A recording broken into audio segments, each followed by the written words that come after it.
आयुषी राणा। और आज हम हिस्ट्री का नया टॉपिक लेकर आए हैं, शिशुनाग वंश, नंद वंश और मौर्य साम्राज्य के बारे में आज हम लोग जो है पढ़ने वाले हैं। तो फ्रेंड्स चलिए स्टार्ट करते हैं अपना टॉपिक। आप सब भी जो है कंसेंट्रेट करेंगे यहाँ पे कि कैसे कैसे जो शिशुनाग वंश की स्थापना हुई, इसके संस्थापक कौन थे, कब हुई। तो चलिए स्टार्ट करते हैं। सबसे पहले फ्रेंड्स हम पढ़ेंगे शिशुनाग वंश के बारे में, ठीक है फ्रेंड्स। सबसे पहले हम कौन सा पढ़ने वाले हैं, शिशुनाग वंश। कल क्या हमने पढ़ा था, कल पढ़ा था फ्रेंड्स हमने हर्यक वंश। तो हमने हर्यक वंश को कहाँ छोड़ा था कि फ्रेंड्स हर्यक वंश का जो अंतिम राजा हुआ है उदयन का पुत्र नागदर्शक। कौन हुआ फ्रेंड्स अंतिम राजा, उदयन का पुत्र नागदर्शक, जिसको जो है शिशुनाग ने जो है जिसकी हत्या करके शिशुनाग वंश की स्थापना करी थी। नागदर्शक की हत्या करके जो है शिशुनाग ने जो है शिशुनाग वंश की स्थापना की थी। कब की थी, तो फ्रेंड्स ये की थी 412 ईसा पूर्व। कब की थी फ्रेंड्स, 412 ईसा पूर्व। शिशु लिख लेते हैं, शिशु नाग वंश की स्थापना 412 ईसा पूर्व शिशुनाग ने की थी।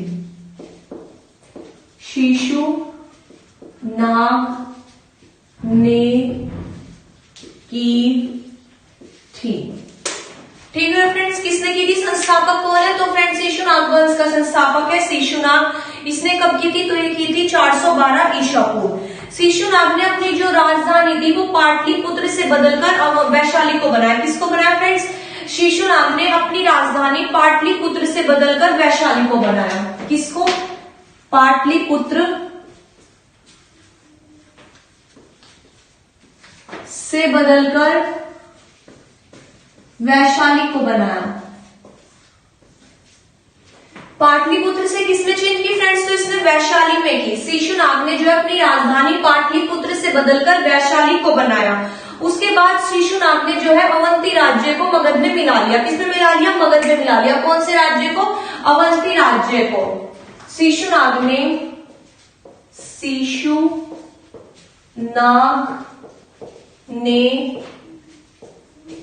अवंती राज्य को मगध में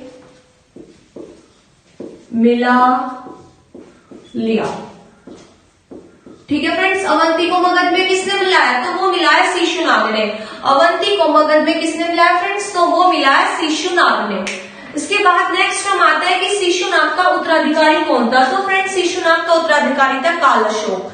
कौन था फ्रेंड्स, शिशुनाग का जो उत्तराधिकारी था वो था कालाशोक। शिशुनाग का उत्तराधिकारी मतलब जो शिशुनाग के बाद गद्दी पर बैठा। शिशुनाग का उत्तराधिकारी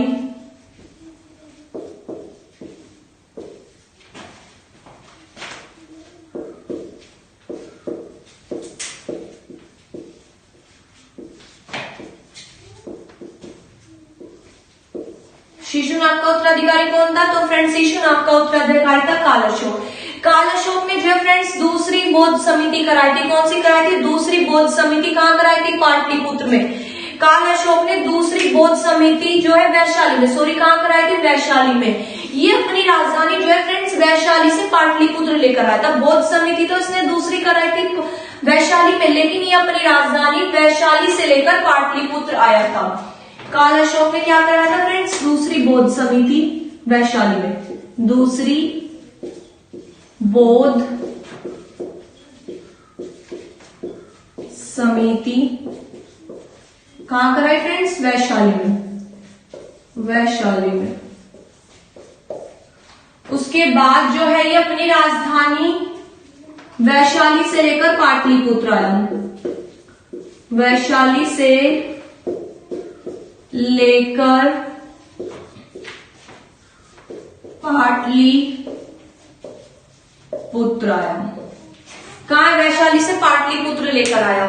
फ्रेंड्स कालाशोक का उपनाम क्या था, तो फ्रेंड्स कालाशोक का उपनाम था काकवर्ण। क्या था फ्रेंड्स, कालाशोक का उपनाम था काकवर्ण।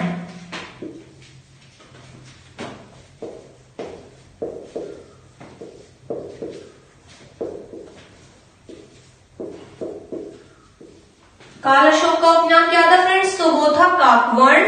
इसने दूसरी बौद्ध समिति कराई थी। कहाँ कराई थी? वैशाली में कराई थी। वैशाली से अपनी राजधानी लेकर आया था पाटलिपुत्र। ठीक है फ्रेंड्स, ये जो है उसके बाद हम आते हैं नंद वंश पर। शिशुनाग वंश का चलो अंतिम राजा जो था वो फ्रेंड्स नंदीवर्धन था। कौन था? शिशुनाग वंश का अंतिम राजा नंदीवर्धन था। और जो ये काल अशोक था ये सबसे ज्यादा शक्तिशाली शासक रहा है शिशुनाग वंश का। शिशुनाग वंश का सबसे ज्यादा शक्तिशाली राजा कौन रहा है? तो फ्रेंड्स वो रहा है काल अशोक। और अंतिम राजा कौन था शिशुनाग वंश का? तो फ्रेंड्स वो था नंदीवर्धन। लिख लेते हैं इस बात को भी हम। शिशु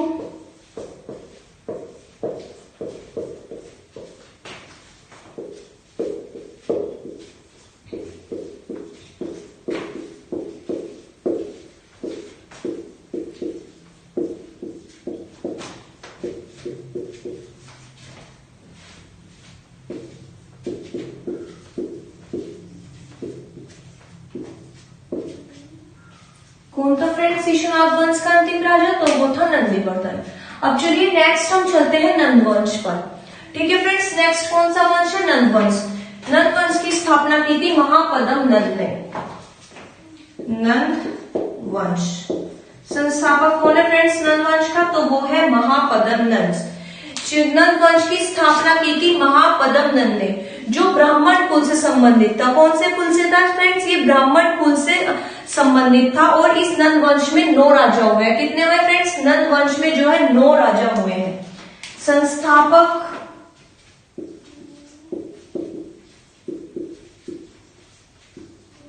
फ्रेंड्स डेट्स में जो है वो इंपॉर्टेंट ही लिखवाऊंगी, क्योंकि इतनी सारी डेट हो जाएंगी याद किसी के नहीं रहेगी। सिर्फ हम इंपॉर्टेंट डेट्स ही याद करेंगे कि शिशुनाग वंश की स्थापना कब हुई थी? 412 ईसा पूर्व। अब इसकी डेट इतनी इंपॉर्टेंट नहीं है, तो अब इसका संस्थापक कौन था नंद वंश का? तो वो था फ्रेंड्स महापद्म नंद। महापद्म नंद कौन था फ्रेंड्स नंद वंश का संस्थापक? तो वो था महापद्म नंद। नंद वंश में कितने राज्य हुए? तो फ्रेंड्स वो हुए हैं 9। कुल कितने राज्य हुए नंद वंश में? तो वो हुए हैं 9। और उसके बाद ये ब्राह्मण थे। कौन थे? ब्राह्मण कुल से संबंधित रहा है नंद वंश। 9 राजा हुए हैं।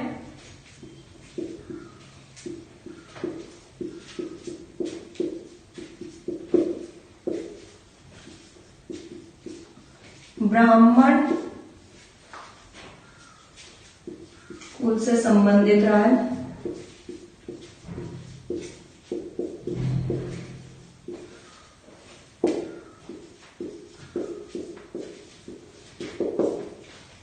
नंद वंश किससे संबंधित रहा है? तो फ्रेंड्स वो रहा है ब्राह्मण कुल से संबंधित। कितने राजा हुए? तो फ्रेंड्स 9 राजा जो है नंद वंश में हुए हैं। नंद वंश का अंतिम राजा कौन था? तो फ्रेंड्स नंद वंश का अंतिम राजा था घनानंद, जो सिकंदर के समकालीन था। सिकंदर ने जब आक्रमण किया था तो जो मगध की गद्दी पर था वो घनानंद ही बैठा हुआ था। घनानंद अंतिम राजा।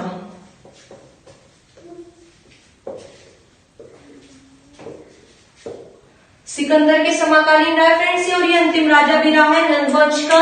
इसके बाद जो है मौर्य साम्राज्य की स्थापना हुई थी। घनानंद को हराया था उसने, चंद्रगुप्त मौर्य ने। घनानंद को किसने हराया था फ्रेंड्स? चंद्रगुप्त मौर्य ने हराया था। फिर मौर्य साम्राज्य की स्थापना की थी।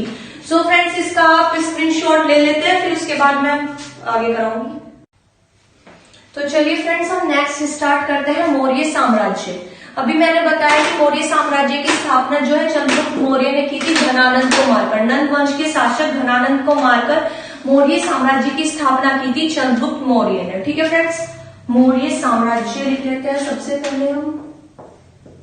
मौर्य साम्राज्य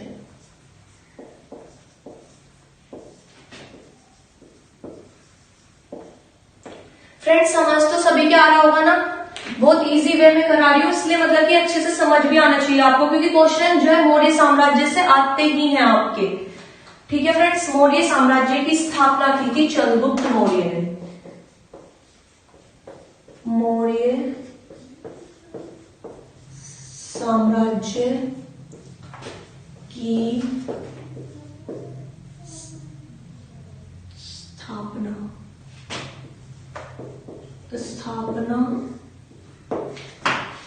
की चंद्रगुप्त मौर्य। मौर्य साम्राज्य की स्थापना किसने की थी? तो फ्रेंड्स वो की थी चंद्रगुप्त मौर्य ने। नेक्स्ट जो है चंद्रगुप्त मौर्य का जन्म जो है फ्रेंड्स वो 345 ईसा पूर्व हुआ था। कब हुआ था इनका जन्म? 345 ईसा पूर्व। 345 ईसा पूर्व जो है वो चंद्रगुप्त मौर्य का जन्म हुआ था। चंद्रगुप्त मौर्य को सैंडुकोटस भी कहते थे। क्या कहते थे फ्रेंड्स? चंद्रगुप्त मौर्य को जो है सैंडुकोटस भी कहा जाता है। यथा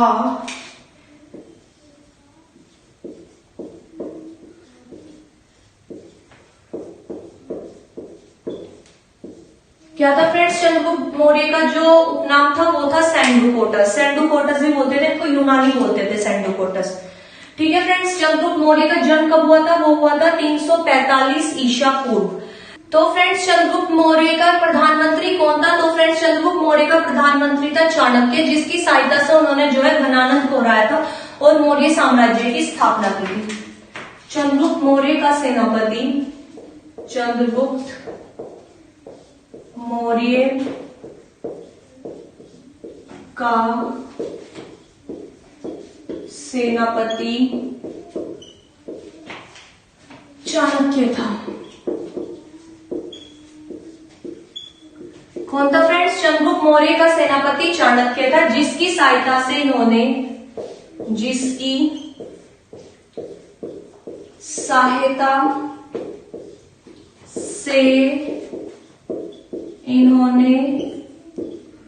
घनानंद को हराया था। किसकी सहायता से हराया था? तो फ्रेंड्स उन्होंने चाणक्य की सहायता से जो है घनानंद को हराया था। चाणक्य ने अर्थशास्त्र नामक पुस्तक लिखी है। कौन सी पुस्तक लिखी है फ्रेंड्स? चाणक्य ने अर्थशास्त्र नामक पुस्तक लिखी है। इस पुस्तक का संबंध राजनीति से है। किससे फ्रेंड्स? इस पुस्तक का संबंध जो है राजनीति से है। चाणक्य ने कौन सी पुस्तक लिखी है? तो चाणक्य ने जो है अर्थशास्त्र नामक पुस्तक लिखी है।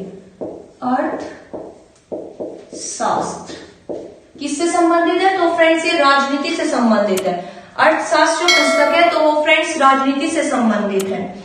तक्षशिला धनुर्विद्या तथा वैदिक शिक्षा के लिए पूरे विश्व में प्रसिद्ध था। चंद्रगुप्त मौर्य ने अपनी सैनिक शिक्षा यहीं से प्राप्त की है। कहां से की है फ्रेंड्स? तो वो तक्षशिला से प्राप्त की है।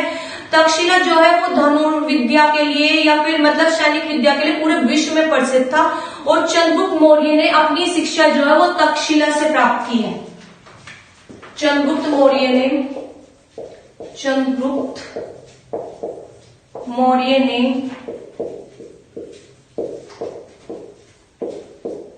अपनी शिक्षा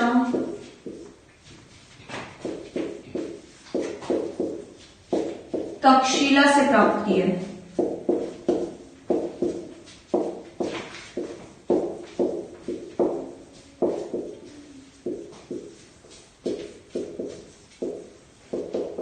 किससे प्राप्त किया? तो वो इन्होंने तक्षशिला से प्राप्त किया। तक्षशिला जो है फ्रेंड्स वो पूरे विश्व में प्रसिद्ध रहा है अपनी धनुर्विद्या या फिर सैनिक विद्या देने के लिए।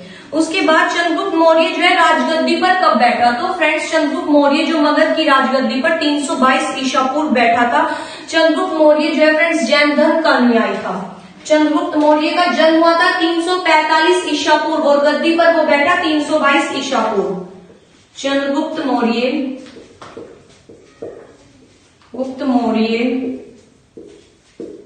322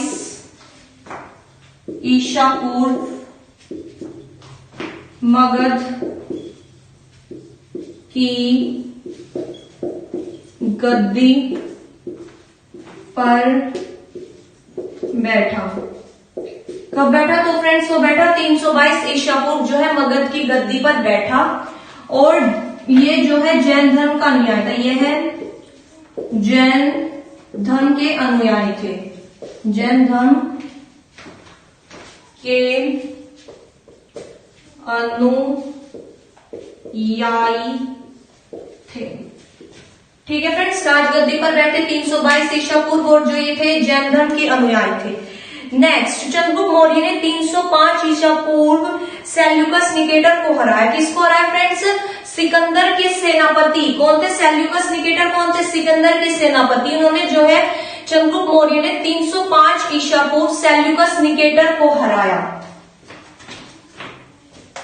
305 ईसा पूर्व चंद्रगुप्त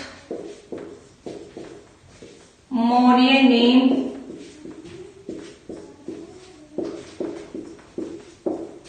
सेल्यूकस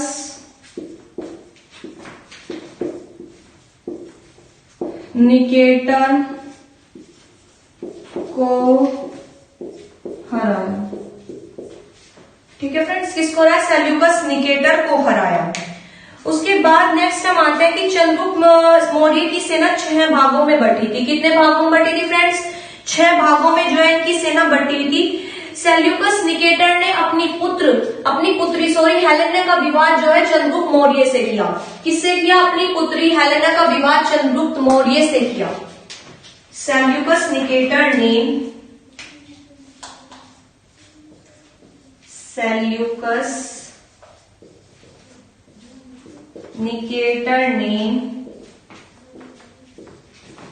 अपनी पुत्री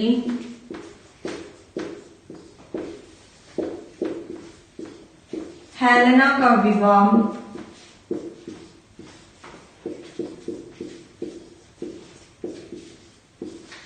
चंद्रगुप्त मौर्य से किया।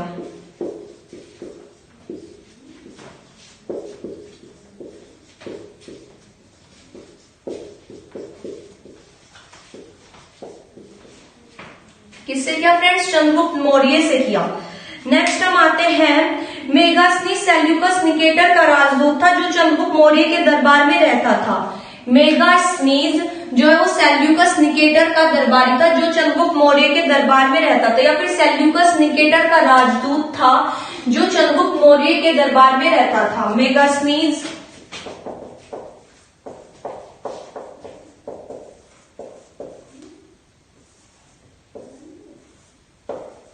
राजदूत था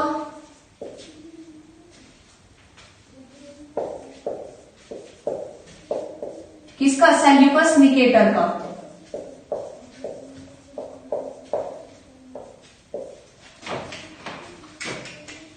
सेल्यूकस का चंद्रगुप्त मौर्य के दरबार में रहता था। चंद्रगुप्त मौर्य के दरबार में रहता था।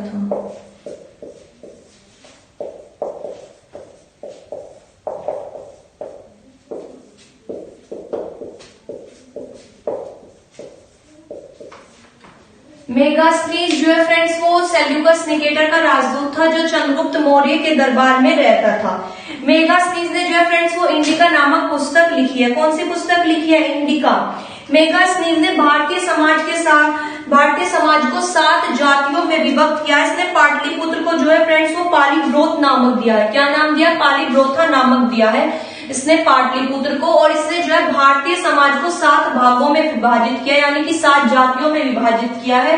इनकी पुस्तक कौन सी थी फ्रेंड्स? इंडिका। इंडिका नामक पुस्तक जो है वो मेगास्थनीज ने लिखी है। इसमें इन्होंने जो है पाटलिपुत्र को पालीब्रोथा नाम दिया है। नेक्स्ट हम आते हैं चंद्रगुप्त मौर्य के बारे में जानकारी हमें रुद्रदामन के जूनागढ़ अभिलेख से मिलती है। कौन से मिलती है? रुद्रदामन के जूनागढ़ अभिलेख से जो है हमें चंद्रगुप्त मौर्य के बारे में जानकारी मिलती है। यह ब्रह्मलिपि में लिखा हुआ था।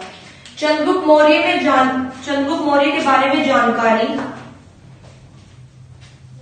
चंद्रगुप्त मौर्य के बारे में जानकारी रुद्रदामन के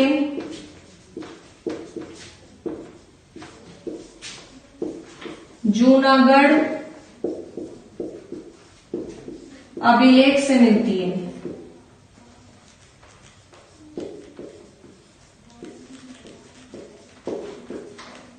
अभिलेख से मिलती है। ये कौन सी लिपि में था फ्रेंड्स? जो जूनागढ़ अभिलेख था ये ब्रह्मलिपि में लिखा हुआ था। ब्रह्मलिपि। कौन सी लिपि में था फ्रेंड्स? ये ब्रह्म लिपि में लिखा हुआ था। चंद्रगुप्त मौर्य और सेल्यूकस निकेटर के बीच हुए युद्ध का वर्णन जो है वो एपियानस ने किया। किसने किया फ्रेंड्स? सेल्यूकस निकेटर और चंद्रगुप्त मौर्य के युद्ध का वर्णन जो वो एपियानस ने किया। किसने किया? एपियानस ने किया। चंद्रगुप्त मौर्य ने सेल्यूकस निकेटर को जो है वो 500 हाथी उपहार में दिए थे। कितने दिए थे फ्रेंड्स? 500 हाथी उपहार में दिए थे। चंद्रगुप्त मौर्य की मृत्यु जो है वो 298 ईसा पूर्व श्रवण बेलगांव में हुई। कहां पे हुई फ्रेंड्स? 298 ईसा पूर्व श्रवण बेलगांव यानी कि कर्नाटक में हुई। मृत्यु कब हुई फ्रेंड्स इनकी? 298 ईसा पूर्व। तो फ्रेंड्स कल हम चंद्रगुप्त मौर्य के उत्तराधिकारी बिंदुसार के बारे में पढ़ेंगे। आज हम अपनी वीडियो को यहीं पर कंप्लीट करते हैं। अगर आपको वीडियो पसंद आती है तो लाइक और सब्सक्राइब जरूर करेगा।